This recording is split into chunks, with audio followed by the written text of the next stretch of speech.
Once upon a time, business advisors recommended that anyone starting a business write a formal business plan. These lengthy documents could take weeks, if not months, to create. Nowadays, most entrepreneurs don't bother creating such a plan for two reasons. Number one, they don't have the time, and number two, they're moving so fast that by the time a plan is written down, it's already obsolete. A smarter approach is to develop a lean business model canvas.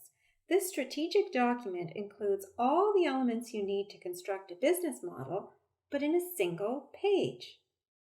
Now, if you're creating a social enterprise, here's a note for you.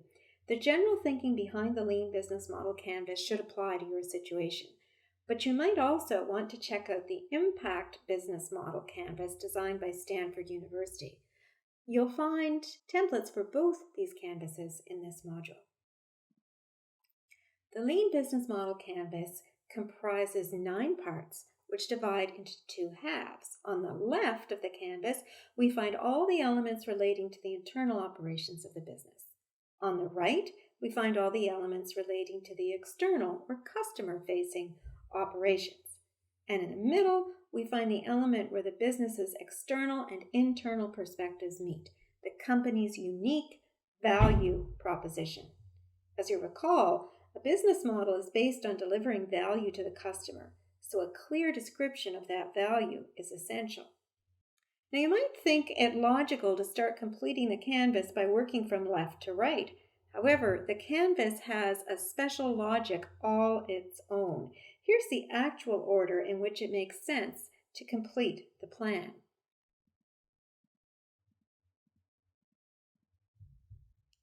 The best way for you to grasp how the canvas works is for us to apply it to a fictional business. So let's pretend that we're starting a cat cafe in downtown Sackville, a place where cat lovers can grab a coffee in the company of friendly rescue cats. They can also adopt cats through the cafe. We'll use this business as our model as we walk through each block of the canvas. You start with the problem. By now, you should have a good grasp on the problem you want to solve and how your customers perceive it. In this first block, describe your problem by naming the top 3 issues you're aiming to solve.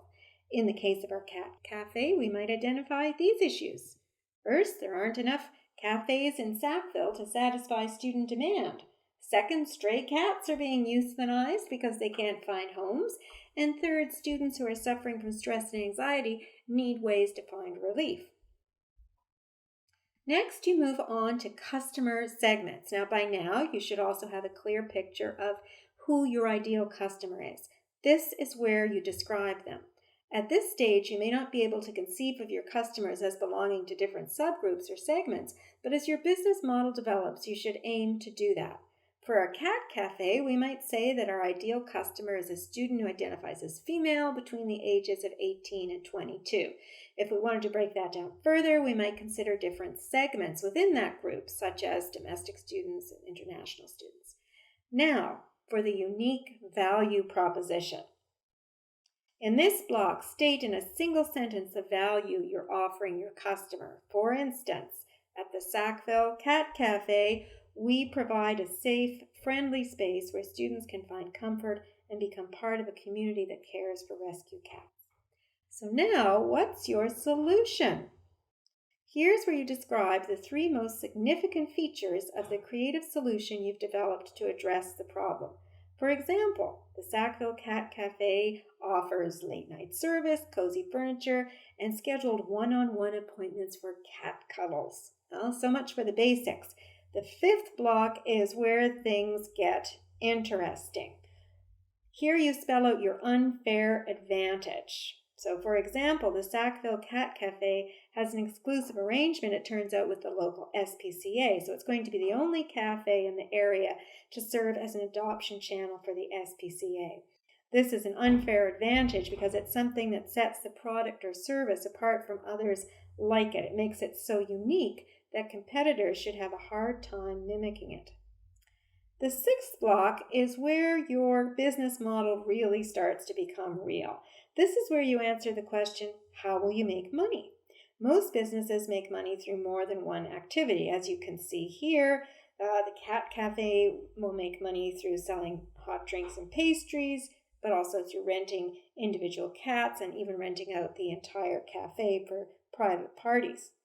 So just 3 more blocks to go. Up next is cost structure. In this section, identify the major costs of running your business.